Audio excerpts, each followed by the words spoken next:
Salam SN, ketemu lagi dengan saya Agus Harizal Alushingmat, pemimpin redaksi Suara Nusantara dan koran sn.com. Hari ini edisi ke-206, Jumat 26 Juli 2024, kita edisinya podcast ya. Dan kali ini, kali kedua kita ketemu dengan Bung Abbas Akbar ya.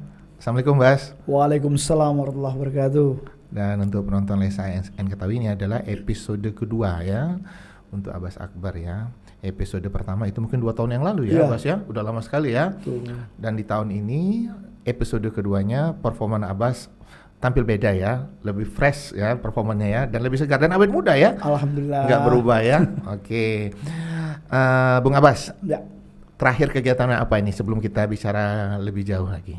Ya, terakhir tuh saya di tahun ini terakhir sempat kalau di pencak silatnya saya ke Amerika. Ya. Saya akan memperjuangkan pencak silat di Road to Olimpiade. Road to Olimpiade ya. Jadi alhamdulillah saya dipercaya PBFC membawa tim ke Amerika. Di sana kita kejuaraan di American Championship di sana, dan alhamdulillah.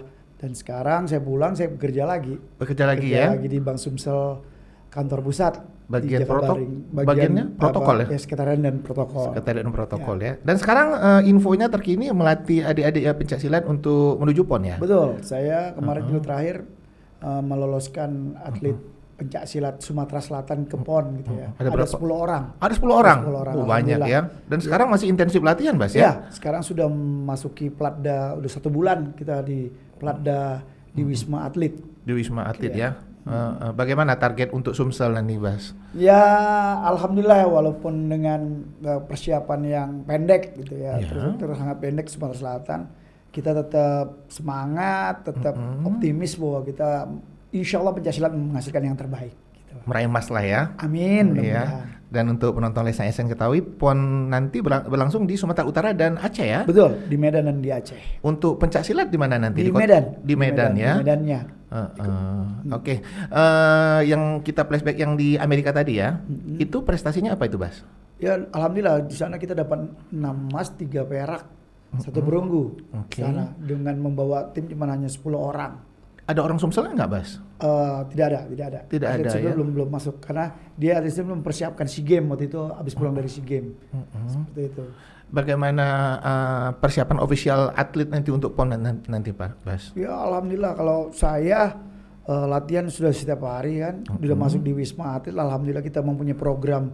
Sekarang sudah masuk ke para kompetisi karena kita bulan September kita berangkat. Kita berangkat ke Medan karena ya?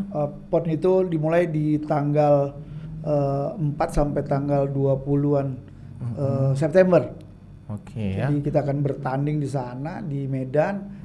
Ada di Medan, ada yang di Aceh. Oh, terbagi 2 kota ya? Di dua provinsi. 2 provinsi ya? Dan kita kebetulan dapat pencak dapat di Medan. Oke, gitu. Saingan terberatnya provinsi mana nanti Bas? Apa? Saingan terberatnya? Wah jelas Pulau Jawa ya. Pulau Jawa. Pulau Jawa itu kan memang banyak kompetisinya. Oke. Kita ya kayak kemarin saja kita dapat 1 tahun di Papua ya? Kita dapat 1 emas, 3 perunggu. Oke. Dengan mengirimkan atlet cuma hanya 6 orang. Dan tahun ini 10 orang 10 ya? 10 orang naik, ada peningkatan. Gitu. Boleh dibocorkan sedikit targetnya nih Bas? Walaupun tadi masih disimpan oleh Abbas. Kalau saya setiap tahun itu adalah yang terbaik. Oke. Jadi pencak silat itu tiap PON, alhamdulillah saya tetap, kalau saya bawa, alhamdulillah saya mendapat medali emas gitu loh. Oke, untuk penonton Lesa SN mengingatkan kembali ya ke bukan masa lalu ya, catatan prestasi Abbas sebelumnya ya. Oh iya. Abbas berkali-kali ya mengharumkan nama Indonesia dan Sumsel di kancah internasional. Di antaranya apa itu Bas? Ya, alhamdulillah saya ini mantan atlet nasional. Sekarang masih atlet kan? Saya mantan pelatih, atlet sudah mantan. Oke. Tapi sekarang pelatih nasional. Oh, pelatih nasional, siap. Pelatih nasional. Jadi dulu dari tahun 91 saya sudah jadi juara gitu ya. Juara di mana itu? Pertama awalnya sih di juara di Kodim Cup di Palembang. Kodim Cup di Palembang. Tapi terus saya jadi juara Sumatera. Jadi juara dunia. Dari 92 tuh saya udah juara Sumatera. Tahun 92 ya. Terus 93 saya udah juara SEA Games emas. 92 itu saya dapat emas kejuaraan dunia 93 saya dapat emas SEA Games di Singapura. Oke. Terus 94 saya emas kejuaraan dunia Oke, di Thailand. di Thailand. Terus 95 saya juara SEA Games di Chiang Mai, Thailand. Chiang Mai, oke. Terus 96 saya juara University Games Di mana di itu? Brunei. Di Brunei, Terus ya? saya juara 97 juara SEA Games lagi, dapat emas di Indonesia. Oke. 98 saya masih 98 seperti biasa ada apa reformasi Iya, pergantian kepemimpinan waktu itu. 99 baru saya juara SEA Games lagi di Brunei. Oke. Terus tahun 2000 saya juara dunia. Mm-mm.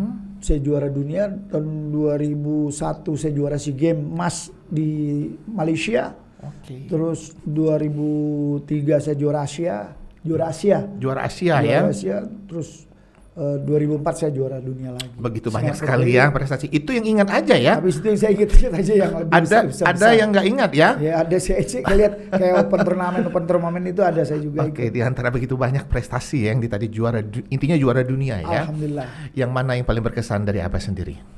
Ya saya sebetulnya alhamdulillah saya kan SEA Games 5 kali berturut-turut emas. Ya. Tapi yang berkesan itu saya dulu waktu saya juara dunia di Thailand, di mana Insya Allah Pak Presiden Prabowo nanti dilantik, dia menonton saya tuh tahun 94 itu. Oh iya ya. Dia lawannya juara dunia Thai boxing. Waktu itu dia menonton tahun itu. Dia nonton, dia ke Thailand, Mm-mm. dia menyaksikan saya di kejuaraan dunia pencaksilat di sana. Yang lawan saya notabene itu mantan atlet Thai boxing dunia, Oke. masuk ke pencaksilat. Oke. Nah itu yang saya sangat terharu. Terharu. Karena saya dengan juara dunia tuh dengan benar-benar berjuangnya mati-matian. Kaki saya itu namanya Thai boxing kan menendang ke kaki, ke paha. Iya. Jadi saya pas saya lihat tuh saya biru-biru. Oke. Saya hampir nggak bisa jalan, tapi saya dengan karena saya membawa negara ini, Oke. apapun yang capek sakit saya tidak rasakan. Dan waktu itu Pak Prabowo nonton ya? Nonton Oke. banget itu, maka Oke. itu saya sangat ini karena jenderal sama jenderalnya Thailand sama jenderalnya Oke, kita gitu. ya. Dan menjadi saksi Jadi sejarah waktu itu. Jadi saya jadi juara dunia di negara orang gitu. Oke. Tahun berapa tadi Mas? Tahun 94. Tahun 94 ya. Itu yang sangat terharu banget. Secara periodik tahun 94 sampai sekarang ada komunikasi masih ada ya. Karena dia kan ketua pencaksilat Indonesia. Jadi dia ketua umum pencaksilat Indonesia. Kita alhamdulillah kami atlet-atlet dan pelatih-pelatih masih sempatlah bisa berkoordinasi sama dia. Dan dia selalu mensupport pencaksilat. Oke. Jadi atlet-atlet dikirim kayak kemarin saya dikirim ke Amerika, dikirim ke Dubai, kirim ke India. Gue turut Olimpiade pas biayanya dari Bapak Prabowo yang akan dilantik ya. yang insya Allah nanti akan dilantik menjadi presiden, dan itu suatu kebanggaan saya bahwa orang pencak silat bisa jadi presiden. Iya ya. Dan itu sebagai motivasi saya juga. Motivasi, ya. Bisa bahwa seorang pencak silat, seorang tokoh pencak silat, ibaratnya pengurus pencak silat itu bisa jadi presiden. Bisa menjadi presiden Ya. ya. Walaupun Pak Prabowo harus menunggu 3 kali pemilihan ya. Dengan sabar, Dengan dengan sabar, sabar dan segala ujiannya. Makanya pencak silat itu harus sabar berani juga menghadapi ya. tantangan dan ujiannya.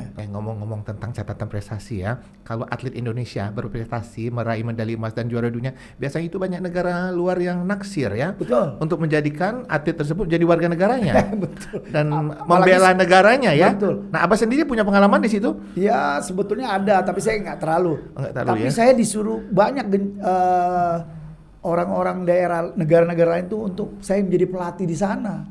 Dan itu diterima Abbas. Ya enggak lah, saya Enggak ya? mau menunjukkan dulu bahwa saya harus membela bangsa saya. Walaupun pelatih nggak mau juga Abbas ya. Sementara belum mau dulu. Oke. Saya mau berkarir di Indonesia dulu. Mengabdikan Memberikan diri ya. regenerasi pencaksilat pengganti saya, menumbuhkan timbul lagi. Luar biasa. Untuk seperti saya gitu loh. Oh ya. Sehingga kalau situ sudah ada, barulah saya berkiprah nanti di luar negeri. Karena kenapa saya mau juga nantinya? Karena ya. sejarah hidup saya dari pelatih kampung, pelatih provinsi. Dulu saya melatih di Mubah, Di Mubah ya, provinsi, zaman Pak Lek Nurdin kabupaten ya. Terus ke provinsi, pelatih Sumatera Selatan, terus ke Indonesia, terus Keluar Jadi, negeri. sejarah hidup saya, karena saya dikenal di Indonesia itu legend yang pencaksilat. Karena saya kurang lebih 15 tahun di pelatnas. Gitu ya. 15 tahun di pelatnas jadi atlet. Sekarang saya juga masih terus di pelatnas jadi pelatih. Sehingga orang membuat saya menjulukan saya jadi legendnya pencak silat. Nah, secara legend itu saya juga mau nantinya setelah saya berkarir di atletnya sudah, pelatihnya sudah di Indonesia, saya juga mau berkarir di pelatih luar negeri. Oke, dan untuk penonton Lesa SN ketahui dengan begitu banyak catatan prestasi ya, juara dunia ya, dan Abbas Akbar seringkali berkomunikasi dengan saya ya, Ya, dan tetap low profile betul. ya, sederhana ya. Iya. Oke ya, seru ngobrol dengan Abbas Akbar ya, juara dunia pencak silat ya. Tadi di awal obrolan ada road to Olimpiade ya bagi pencak silat ini. Tadi ngobrol di belakang layar ada usaha untuk menggemakan atau menduniakan Iya, pencak silat betul. dari Abbas Akbar dan tim ya. Iya. Boleh diceritakan, Bas? Silakan. Jadi PBIPSI ini sekarang telah mengejar-gencarnya dan Pak Presiden maksud persilat, Presiden persilat itu Pak Prabowo. Tuh, dia juga menginginkan bahwa pencaksilat nantinya kalau bisa tuh udah masuk di Olimpiade. Oke. Sehingga kita bisa mendapatkan medali emas dari pencaksilat. Iya. Itu Target ya. targetnya Pak Prabowo sebagai presiden persilatnya dunia. Iya. Dan dia juga sebagai ketua umum PBIPSI Indonesia. Jadi kami sebagai pelatih-pelatih Indonesia, pelatih-pelatih nasional Indonesia itu kita mengencarkan gitu loh. PBIPSI mengencar pencak silat itu untuk tumbuh di negara-negara luar. Negara-negara Baik luar. di negara Timur Tengah, ke Eropa juga. Sehingga pencak silat udah kita sudah banyak di luar udah banyak. Tapi harus lebih gencar lagi, lebih banyak lagi dan lebih masuk ke koningnya masing-masing negara. Oke. Jadi resmi dia. Resmi, Sehingga ya. nanti pencak silat bisa dipertandingkan di Olimpiade. Oke, itu usaha dari Abbas dan tim ya. Bagaimana perkembangannya terakhir? Wah, kita Dari udah ada kurang lebih 40 negara lebih gitu. 40 Udah ada negara lebih. di Eropa, di Turki udah ada, sehingga kita harus ada 20 negara lagi, mungkin sekitar 60-an. Luar Kita biasa akan ya. kejar gitu ya. Dan kalau ini masuk Olimpiade bisa menjadi apa namanya? Medali emas mendulang mendulang untuk emas Indonesia. ya, untuk Indonesia ya. Apa kesulitan Abbas dan tim dalam menggemakan pencak silat ini? Ya, kesulitannya sih kalau kita ininya, tapi kan tentunya perlu biaya. Perlu biaya, ya. Perlu promosi-promosi lainnya. Jadi tidak hanya sekedar kita ada di situ, kita tampil di situ, tapi kita mengikat, daya tarik pencak silat Indonesia. Itu kan silat Indonesia ini memang budayanya bangsa Indonesia yang tumbuh, berkembang dan berdirinya dari Indonesia. Iya. Sehingga akar-akar Indonesia itu kita lihatkan ke dunia. Kita dunia ya. Budaya kita tuh lihat ke dunia biar dunia tuh tertarik gitu loh dengan pencak silat. Dari beberapa negara yang dikunjungi Abbas dan tim, bagaimana respon beberapa negara? Sangat senang sekali kalau namanya di negara-negara barat itu sangat senang, apalagi yang dia full body contact-nya. Iya. Sekarang ada tendangan kecepatan, ada bantingan, ada guntingan. Iya, ya. Ya, ada teknik-teknik yang dan sekarang lebih berkembang lagi, ada teknik tarikannya lagi. Oh, gitu ada ya? counter attack-nya lagi. Dan sekarang pencak silat sudah pakai VAR, video. Jadi Udah dia video. udah dilihat. Jadi mau curang nggak ketahuan, misalnya dia pura-pura mengikuti perkembangan zaman ya. Iya, dinamikanya dinamis dia. Dia lihat seperti sepak bola bisa direkam ulang, repeat again-nya bisa di video syuting dilihat. Nggak bisa curang ya. Nggak bisa, apakah itu pelanggaran apa tidak? Apakah itu kena ke dada, apa dia kena ke mulut gitu kan, ke muka. Jadi kelihatan di zoom gitu. Oke, untuk sampai ke Olimpiade Iya. bagaimana? Perjuangannya sampai kemana nanti? Wah, lumayan ya. Ini juga, kita lagi kan sekarang lagi ada Olimpiade di Paris. Ya, Olimpiade di Paris Jadi, 2024 ya. Iya, PB ini juga mengadakan eksibisi, maksudnya tur di sana memperkenalkan Ada pencak juga silat. ya? Ada berangkat juga timnya. Walaupun Seninya. belum bisa resmi ya. Iya, walaupun belum bisa resmi, tapi dia memperkenalkan pencak silat ini loh, pencak silat. Ini kan atraksi-atraksi demonstrasi di sana, baik fight-nya maupun yang seninya. Karena di silat itu ada seninya, tunggal putra, tunggal putri, terus ganda putra, ganda putri yang seperti orang bertarung, yang kayak seperti film di koreografi. Dan ada yang 3 orang bergu. Yang gerakannya sama persis dan dinamikanya bagus, kompak, rapi dan bertenaga. Oke, itu antusiasnya Abbas bercerita tentang bagaimana menduniakan ya olahraga khas Indonesia ya, pencak silat. Untuk zaman sekarang bagaimana animo anak muda, Bas? Wah, banyak sekarang. Apalagi sekarang kita sudah ada yang namanya pencak silat itu udah adanya namanya pemasalan. Kalau Apa biasa itu? usia dini itu pemasaran bertanding yang pesertanya banyak hampir ribuan. Oh gitu, Iya, masal jadi ya. pemasalan. Dia jadi pemasalan itu yang anak-anak usia dini. Oke, Jadi dari dikenalkan, dini itu udah ada dikenalkan dari pertandingan. kecil sekali ya. Iya, jadi udah ada pertandingan yang usia dini. Oke. Jadi ibu bapak-bapaknya sering nonton gitu, bawa anaknya jadi nonton. Jadi tidak hanya dia sekedar latihan, sekarang anak kecil-kecil bukan hanya latihan, tapi ikut bertanding. Oke. Pakai body, ikut bertanding dia. Dan itulah belajar nyali. Belajar Belajar nyali, nyali dan belajar bermain sambil bertanding dia. Dan bermain sambil bertanding dan bermain sambil juara. Bermain untuk jadi juara Jadi ya. juara berprestasi. Bagaimana perkembangan dari catatan prestasi olahraga pencak silat di Sumsel, karena kita tinggal di Sumsel saat ini. Betul. Ya kalau lihat di sini Sumsel itu sebelum SDM-nya banyak Banyak ya. sekali dan animonya bagus. Cuman ya kita harus tentunya pasti ada kekurangannya. Ya. Apa di sini kita harus lebih di-spot lagi oleh daerah, di-spot lagi oleh petinggi-petinggi, pemimpin daerah lah. Oke, Jadi silat ini kan budaya bangsa. Iya. Ya kalau kita kurang sport ya itu banyaknya karena di pencaksilat ini memang paling murah. Tapi sekarang dengan kalau ada aturan standarnya dia harus pakai matras. Iya. Udah harus pakai ada samsak, ada paging, ada alat-alatnya semua sehingga Itu semuanya butuh biaya tidak berbiaya sedikit. juga gitu, nggak sedikit apalagi mau jadi atlet gitu Iya. ya. Dan mudah-mudahan podcast ini ditonton oleh pengambil kebijakan ya. Betul. Dan kepala-kepala daerah ya, Betul. biar lebih peduli lagi dengan pencak silat ya. Dan pencaksilat ini nggak sedikit emasnya, ada 22 Iya. medali emas kategori sehingga dia secara individu. Jadi dia banyak medali emasnya di 22 emas jadi diperebutkan kalau di suatu event pencaksilat.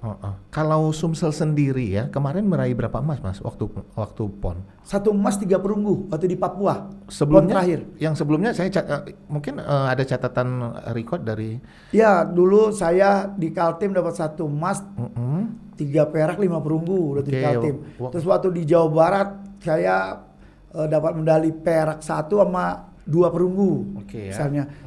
Kita naik lagi ya. ke di Papua itu dapat 1 emas, 3 perunggu. Dan mudah-mudahan medali emas akan naik lagi untuk Insya di Allah PON di Sumut PON dan Sumut, ya. dan Aceh ya. Amin, mudah-mudahan. Seru bener ya kawan-kawan penonton Lesa SN ngobrol dengan Abbas ya. Dan untuk mengingatkan bahwa Abbas sekarang bekerja di Bank Sumsel Babel ya. Betul. Cabang pusat Jakabaring ya. Kantor pusat. Kantor pusat Ya, Jakabaring ya, di bagian protokol ya, humas dan protokol ya. Sekretariatan dan protokol. Oh ya, diralat ini ya.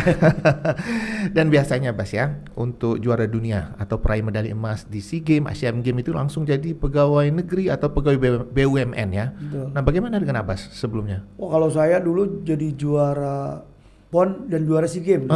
Saya langsung dimasukkan oleh Pak Ramli Hasan Basri itu. Oh gitu ya. Terus juga saya dimasukkan dulu, dimasukin juga sama gubernurnya, wakil gubernur dulu saya dimasukin ke Bank Sumsel juga. Spot saya dari Pak Arup, Pak Arup ya, ingat saya. Pak Arup. Jadi dia yang masukin saya, Abbas jangan aku pindah. Dulu saya pernah dimasukin di PLN dulu. Di PLN dulu. PLN tapi kan belum jadi pegawai tetap. Oh. Jadi Pak Arup menginginkan udah kamu di Bank Sumsel saya karena saya banyak tawaran. Jadi atlet itu banyak tawaran. Oh gitu Dulu, ya. Tawaran tapi saya nggak mau. Saya bilang saya maunya di Sumatera Selatan. Kenapa memilih Bank Sumsel? Ya karena saya ini kan sarjana ekonomi. Oke. Dulu sarjana ekonomi terus saya S2 juga kan. S2 ya. Terus saya berharap kalau ekonomi biasanya di bank itu tantangannya bagus gitu karena sesuai dengan jalur saya di ekonomi. Sehingga saya ingin di bank dan di bank itu kan notabene-nya saya yang atlet berkeringat-keringat dengan di bank itu kan istilahnya rapi. Iya. Rapi dan berkarakter lah seperti kayak gitu. Karena di bank itu kita sebagai pelayan ya, pelayan masyarakat, pelayan customer kita untuk kita menabung dan itu merupakan budaya Bank Sumsel Babel untuk pada customernya kita lebih ramah kepada customer dan untuk customer juga tertarik ngebank untuk bisa menabung di Bank Sumsel Babel. Gitu. Wah ini promosi Bank Sumsel ini nggak apa-apa ini karena teman saya ini ya.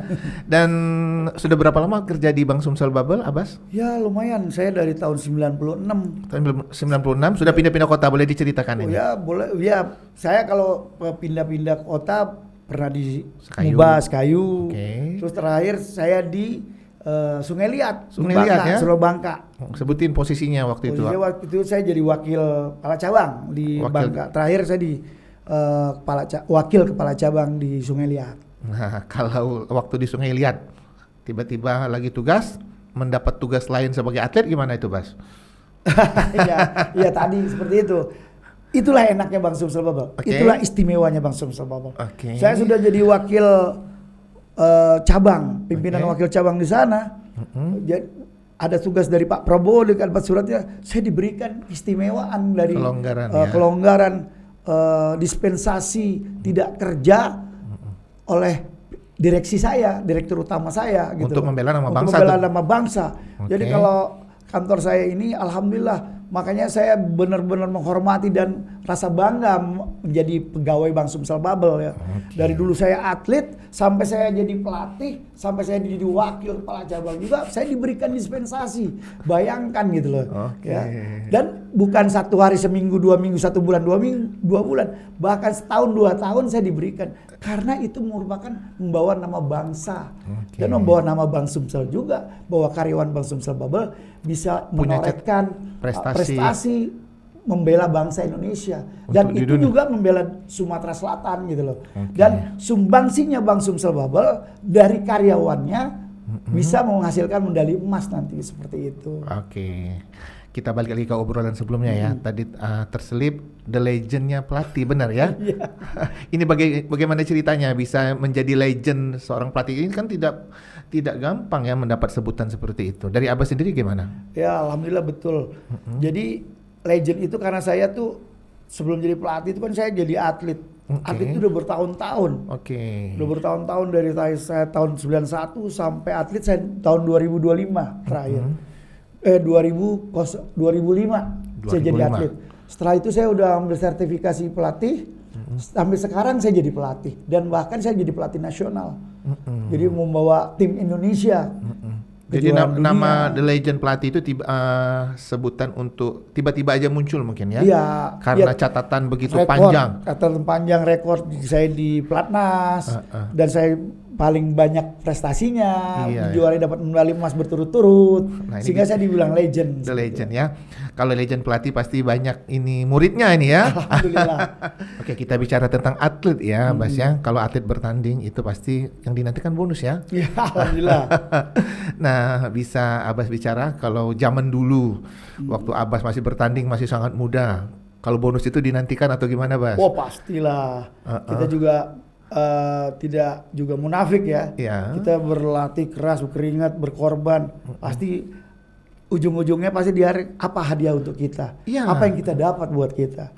Selain saya udah dapat pekerjaan, saya udah dapat S2, pendidikan semuanya. Pasti ada bonus dari pemerintah tuh apa yang kita dapat. Karena itu suatu tabungan, motivasi untuk tabungan kita ke depan. Dan dulu zaman-zaman saya cuma ada 100-200. Kalau sekarang udah miliaran. Iya, kalau udah ratusan juta ya. Ratusan juta sampai pokoknya minimal kayak SEA Games aja bisa 500 juta. SEA Games juara emas itu 500 juta, perak 300 sekian seperti itu. PON itu udah 400 juta, 300 juta. Saya kira atlet memang susah payah dia bekerja, latihan. Dan bonus itu ditunggu ya. Pasti bonus itu ditunggu karena tidak ada lagi waktu main. Iya. Atlet itu tidak ada lagi waktu main. Setiap hari latihan. Latihan dan istirahat. Dan untuk membela nama bangsa. Membela nama bangsa atau nama daerah ketika daerahnya seperti itu dan dia dituntut seperti itu, ditunggu. Ditunggu. Emasnya itu ditunggu daerahnya, ditunggu bangsanya. Sehingga dia harus lebih fokus, lebih kerja keras lagi. Kalau atlet udah bertanding, bonusnya jangan ditunda-tunda, Mas ya. Betul. Kalau biasanya nggak akan ditunda-tunda dan jangan ditunda-tunda karena itulah tabungannya. Kalau medalinya udah dapat, udah diserahkan ke pemerintah daerah, langsung serahkan ya. Ya, kalau itu pasti intinya. Saya berharap juga pemerintah tuh harusnya ngerti gitu ya, karena atlet itu sudah ngabisin waktunya jauh dari keluarga, jauh dari anak istrinya misalnya, jauh dari keluarga adik-adiknya. Tiap hari latihan, bertanding dan tidak hanya itu, bahkan sampai cedera pun dia menanggungnya sendiri. Sakit-sakitnya. Jadi istilahnya gini, tidak ada juara yang tidak luka. Oke, siap. Keren Seperti itu statement dari Abbas ya. Ngomong-ngomong tentang bonus ya, mungkin Abbas masih ingat bonus yang paling berkesan bagi Abbas selama bertanding begitu banyak kejuaraan dari Abbas. Ya, yang paling berkesan adalah saya dulu pernah dapat bonus, saya bisa menghajikan ayah saya. Alhamdulillah. Ayah dan ibu saya pergi haji.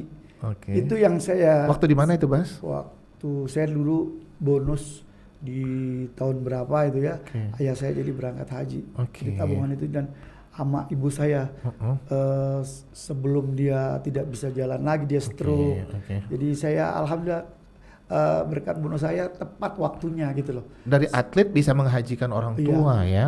Dua-duanya berangkat dan setelah itu ya namanya usia tua, Usia ayah tua, saya ya. stroke. Saya sangat bersyukur banget Bisa bahwa saya bisa menghajikan anak saya sebelum ayah saya sakit gitu, Sakit, ibu ya. saya sakit.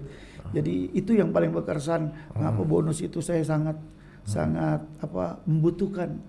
Karena alhamdulillah dari atlet ini saya bisa menghajikan orang tua saya. Dan bisa meraih banyak hal ya. Ya, Kemudian tentang meraih banyak hal. Dari begitu banyak catatan prestasi, medali, udah dapat bonus. Mungkin masih ada yang belum terpuaskan dari Abbas dari dunia pencak silat ini. ya satu Pak, saya berharapnya juga pemerintah itu selalu menghargai olahragawan. Iya. Kalau bisa olahragawan ini jangan hanya dipandang sebelah mata, habis manis sepa dibuang. Dan kita sekarang tidak hanya ucapan terima kasih, nggak Iya, cukup hanya jangan. ucapan terima kasih. Iya. Saya juga berharap dari semua stakeholder atau siapa perusahaan, ya perusahaan-perusahaan semuanya juga harus bisa menghargai gitu loh, Iya. menghargai jeripaya pahlawan-pahlawan olahraga. Dan jangan dibutuhkan pada saat pesta olahraga mungkin ya. Betul, jangan sampai kita giliran ada PON, ada SEA Games kita dibutuhkan. Iya. Setelah itu tidak dibina kita. Iya benar. Makanya atlet tuh banyak kalau ada bonus itu untuk tabungan dia. Iya benar ya. Kadang-kadang ada yang kawan-kawan saya belum kerja, dia makan dari bonus itulah. Iya Dia ya. mau bagaimana memanajemen, dia berdagang atau gimana. Makanya saya juga berharap kepada pemerintah, siapapun stakeholder, pimpinan untuk tetap menjaga bahwa pahlawan olahraga. Siapa yang mengangkat Kan yang bendera? mengharumkan nama bangsa atau nama daerah dari atlet ya? Iya, dari atlet. Pada saat pesta olahraga atau pada saat bendera kita dinaikkan ya. Dinaikkan itu yang harga diri bangsa itu tuh kan. Iya. Makanya saya juga dengan kawan-kawan ini tujuannya menggerek bendera kita setinggi-tingginya yang jadi nomor 1 gitu loh. Tadi ngobrol di belakang layar bahwa Abbas Akbar punya sasana sendiri ya, Ya, betul, untuk latihan. Boleh Padepokan. diceritakan untuk penonton Desa SN, Bas? Ya alhamdulillah berkat rezeki juga Asian Games. Ya. Dari di Asian Games atlet-atlet saya kan dapat 1,5 tuh. Wah, keren. Selamat. Banyak 1,5 kan ya pelatihnya walaupun pelatihnya setengahnya tapi kalau dihitung 14 medali emas lumayan juga. Lumayan. Kita dibagi-bagi alhamdulillah rezeki kita ada. Sasananya di mana Di lokasinya? Waitam. Jadi di Waitam Jalan Musi 6. Sehingga di sini saya buat suasana, saya mau menciptakan atlet. Dari sejak dini saya udah saya punya anak atlet saya juga udah lumayanan, Banyak ya? 15-an saya banyak. Tapi saya kan nggak mau yang banyak tapi mau yang berkualitas. Berkualitas ya. Jadi saya tetap saya pisahkan yang berkualitas yang mana. Nah, Sehingga dia cepat menelurkan bibit bicara yang tentang baru. berkualitas ini tentu punya pilihan-pilihan sendiri. Syarat untuk menjadi anak didiknya Abbas. Oh, dia mau juara dan mau bermimpi juara. Oh gitu ya. Itu aja syaratnya ya. Syarat saya kayak gitu dan mau latihan keras. Dan yang ngetesnya Abbas ya. Oh ya pasti. saya mau lihat anak-anak kecil itu mau masuk tuh mau ngapain. Jadi dia bilang rata-rata mau main dan mau juara. Saya senang itu. Oke. Karena tujuan saya adalah anak-anak selalu mau bermain. Oke. Tapi dia harus mempunyai satu Target ya. target, dia mau juara, mau seperti itu. Dia jadi ada apa namanya? Ada mimpi ya. Ada mimpi dan ada jagoannya. Seperti itu loh, Kak. Seperti itu loh, Kak. Nah, seperti itu yang saya inginkan. Jadi dia mau mengikut di mana ada sang juara itu seperti dia. Oke. Oh, dia mau jadi seperti itu. Oke, Gitu loh. itu syarat untuk menjadi anak didik Abbas Akbar ya. Dan Abbas Akbar akan membinanya untuk menjadi juara dunia ya. Betul, insya Allah. Dengan latihan keras ya. Dan keras, betul. Penonton SN seru ya ngobrol dengan Abbas Akbar ya. Tapi kita sudah di ujung obrolan ya. Dan biasanya di ujung obrolan tamu podcast kita minta untuk memberikan motivasi kepada penonton ya. Memang Abbas Akbar adalah seorang atlet pencaksilat ya, tapi apa salahnya memberikan motivasi untuk anak muda Sumatera Selatan secara keseluruhan ya. Silakan Bas. Ya, bagi teman-teman kawula muda semuanya, muda remaja, silakan marilah hidup kita ini dipenuhi dengan suatu kegiatan yang positif apapun, tapi kamu jangan menyerah, terus berlakukan yang terbaik. Tentunya pasti kita lihat tidak ada yang sukses yang tidak luka. Maksudnya di sini pasti ada perjuangan, pasti ada yang harus kita korbankan, baik kesenangan kita, baik keluarga kita, apapun pasti akan kita korbankan. Yang penting apa, kesuksesan itu tidak kita raih dengan mudah. Pasti kita harus berjuang, dan tanpa menyerah gitu loh. Jadi saya berharap isilah walaupun kecil, jangan dikira bahwa semut itu tidak bisa sampai ke puncak. Oke. Ya, semut itu bisa jadi ke puncak kalau dia tetap jalan terus dan tanpa menyerah, jalan terus dan berusaha keras terus. Jadi di dunia ini adalah kita hadapi, kita hayati, kita nikmati. Nah, itulah kawan-kawan semua, marilah kita selalu berjuang. Kalau saya dalam latihan itu latihan dan selalu berdoa. Terima kasih. Keren ya. Demikian obrolan hangat kita dengan Abbas Akbar, juara dunia pencak silat ya. Jangan lupa untuk like, comment, share, dan subscribe kanal YouTube Lensa SN agar informasi menarik dari kanal YouTube ini tetap tersebar merata di bumi Sumatera Selatan. Demikian dari saya, salam SN, salam kompak selalu. Terima kasih.